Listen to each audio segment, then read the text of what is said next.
How to download Minecraft on iPhone. Hello guys, this is Atticus and welcome back to another tutorial video.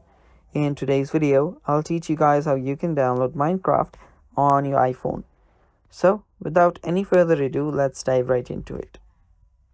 So recently Minecraft even has a new update which you can play around, and it's really fun.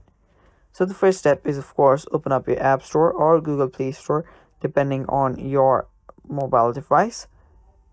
And after you open up your App Store or Google Play Store, head over to the search bar and search for Minecraft. After you search for Minecraft, you will see Minecraft's official app.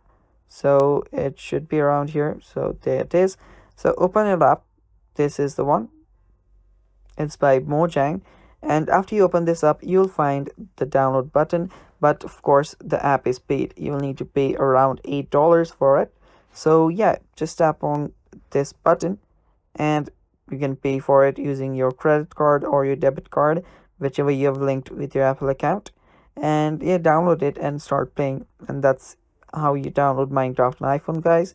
It's that simple. Thanks for watching. Stay tuned for more, and bye-bye.